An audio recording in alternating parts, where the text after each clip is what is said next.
Le Real Madrid ne fait pas un mercato, il prépare une guerre. Konaté, Dumfries, Mourinho, Vinicius, ce ne sont pas des dossiers mercato, ce sont des armes politiques. Parce qu'à Madrid, les élections arrivent. Elles auront lieu le 7 juin. Et Pérez doit prouver une seule et unique chose, le Real lui appartient encore. Salut les gars, c'est Lucas Foot Club. On se retrouve aujourd'hui pour une nouvelle vidéo actu Real Madrid. On va parler un peu aujourd'hui des dernières actualités, élections, mercato, etc. Donc le Real Madrid est en train de vivre un moment très particulier parce que normalement le mercato c'est plutôt simple. Un club identifie des faiblesses, cherche des profils, négocie, essaie de renforcer son équipe.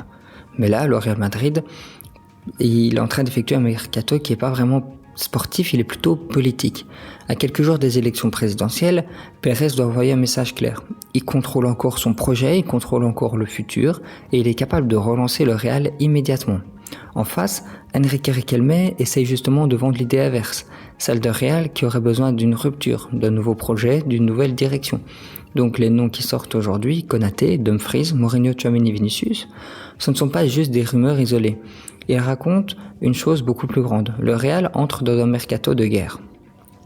Ce qui est intéressant selon moi, c'est pas seulement que le Real cherche des joueurs, parce que tous les grands clubs en cherchent. Ce qui est intéressant, c'est le timing. On est dans une période électorale, Pérez et Riquelme sont en confrontation et le scrutin annoncé le 7 juin. Riquelme promet une rupture sportive très forte et il annonce des gros noms, des gros recrutements.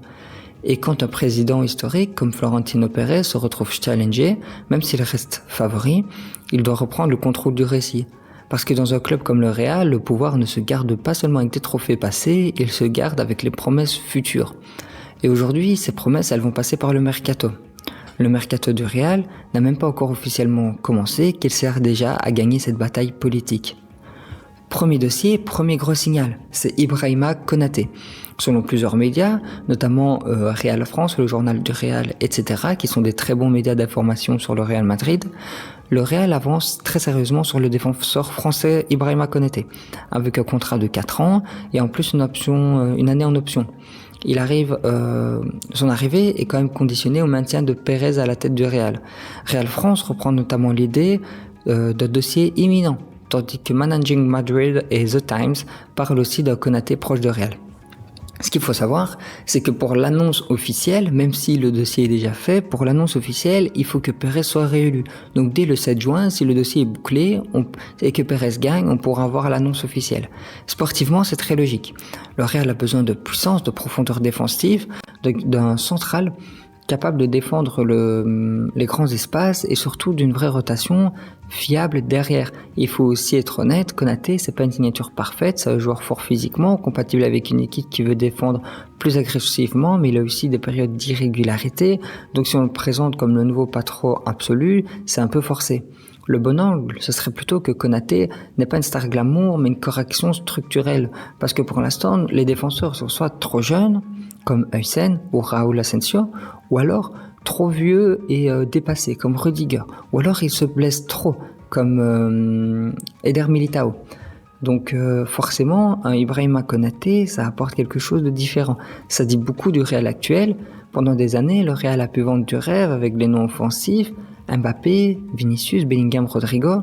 Maintenant, le club veut revenir au sérieux au niveau des arrières. Ensuite, deuxième dossier urgent, on a Denzel Dumfries. Real France annonce que Dumfries va signer au Real avec une clause aux alentours de 20 millions d'euros. C'est évoqué aussi par Foot Mercato qui raconte que le joueur aura un accord avec Florentino Pérez. Encore une fois, c'est conditionné à sa réélection. Et là, c'est encore plus révélateur parce que Dumfries, c'est pas un recrutement nouvelle génération. Il a déjà 30 ans, c'est pas un crack à développer pendant 10 ans, c'est un joueur d'impact immédiat. Puissant, vertical, expérimenté, très fort dans l'intensité, utile dans une équipe qui veut gagner maintenant. Et surtout, c'est typiquement un profil que Mourinho peut aimer. Pas forcément le plus élégant, pas forcément le plus Real Madrid champagne, mais un joueur du duel, un joueur de couloir, un joueur qui aime la présence physique. Dumfries, c'est pas le Real qui cherche à séduire, c'est le Real qui cherche à redevenir dur. Aussi, on peut évoquer l'ombre de Mourinho qui plane sur tout ce mercato. Justement, avec toutes ces infos, le nom qui est toujours là en fond, c'est lui, c'est José, le Special One. Mais si tout n'est pas encore officialisé par le club, plusieurs médias nous évoque que Mourinho aurait l'accord avec Pérez et qu'en cas de réélection, ce serait lui l'entraîneur. Et ça, c'est là qu'on comprend que le mercato il devient enfin cohérent. C'est enfin, depuis quelques années, ça fait quelques années que j'avais pas vu ça au Real Madrid, c'est enfin un mercato qui sportivement a beaucoup de sens. Konaté Dumfries, reconstruction défensive, profil physique, joueur prêt à tout. On évoque aussi une prolongation de contrat pour Rudiger. Ce ne sont pas des noms au hasard, ça ressemble à une équipe pensée pour redevenir solide, plus agressive, plus compétitive immédiatement. Il y a aussi un risque. Mourinho au Real en 2026, c'est pas un retour romantique, c'est un choix très lourd. Ça veut dire que le Real ne cherche plus une équipe moderne et fiable, fluide, mais par contre, il cherche à retrouver du contrôle, de l'autorité, du caractère, une haine de la défaite, et vraiment cette âme qui cherche la win à tout prix. Et ça peut marcher, mais ça peut aussi créer des tensions énormes dans le vestiaire, alors qu'il y en a déjà, et le vestiaire est aussi déjà rempli d'ego, ça peut vraiment... le vestiaire, pour moi, il est fracturé, mais là, on peut carrément le détruire. Donc, entre les statuts et les puissances, c'est vrai que ça va être compliqué pour Mourinho. Mais pour moi, Mourinho peut vraiment redonner une colonne vertébrale à ce Real, mais il peut aussi transformer chaque problème en guerre interne ouverte. On sait que Manchester United serait aussi sur le dossier Tchouaméni, mais malheureusement, le Real ne voudrait pas le vendre. Ça, je trouve ça quand même bizarre, parce qu'après la bagarre, etc., je pense que dans un club avec une grande institution, je pense qu'il faudrait se débarrasser de Valverde et Tchouaméni. Mais apparemment, le vrai message est clair, le Real peut vendre certains joueurs secondaires, mais il ne veut pas toucher à sa colonne vertébrale, et pour eux, Tchouaméni fait partie de celle-ci. Ça confirme aussi une idée, Madrid est en train de trier les joueurs utiles et les joueurs pas utiles. On a Ceballos aussi. Le dossier Ceballos, qui ne fait pas trop de bruit. En gros, ça c'est plutôt un nettoyage silencieux, une offre de 6 millions pour l'Ajax. Et franchement, si Ceballos a une porte de sortie, autant qu'il parte, il sert à rien, on va pas se mentir. C'est vraiment un joueur de seconde zone qui n'a pas sa place au Real Madrid.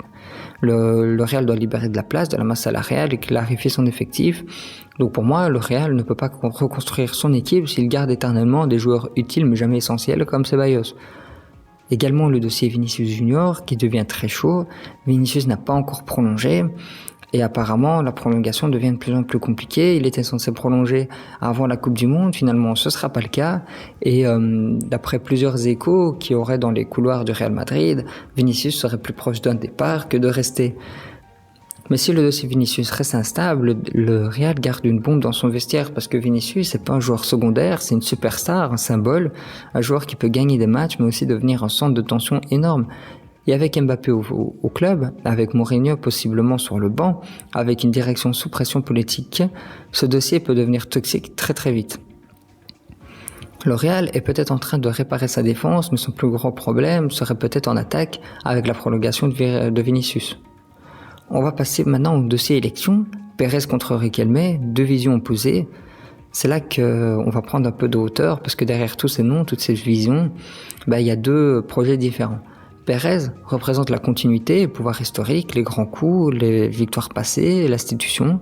Riquelme, lui, il essaie de vendre une rupture, un Real plus espagnol, projet différent, des promesses fortes comme Rodri et d'autres noms qu'il va bientôt annoncer.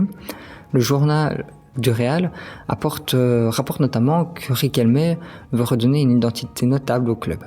Et c'est peut-être des infos mercato. C'est pour ça que les infos mercato sortent maintenant, parce que chaque nom devient un argument électoral. Konaté, c'est pas qu'un défenseur, Dumfries, c'est pas qu'un latéral, et Mourinho, c'est pas qu'un entraîneur, ce sont des messages envoyés aux socios. Au Real Madrid, même les rumeurs deviennent des bulletins de vote. J'aimerais rajouter autre chose, on parle d'autres défenseurs au Real Madrid comme Ruben Diaz ou Grimaldo, et avec tout ce recrutement au niveau défensif, je pense que le Real de Mourinho va se diriger vers une formule de composition d'équipe complètement différente. Ça ne m'étonnerait pas que Mourinho opte pour une défense à 3, donc ça partirait sur un 3-5-2 ou alors sur ou alors deux milieux de terrain, 3 centraux et 2 latéraux, et puis 3 attaquants, c'est possible aussi, mais il faut un vrai neuf, un vrai ailier droit et un vrai ailier gauche. En l'absence de ça, tu peux partir sur 2 attaquants, 5 avec 3 joueurs au milieu peut-être, ou alors animer différemment, c'est possible. Tu peux aussi jouer avec un 10 avancé et sans vrai neuf fixe.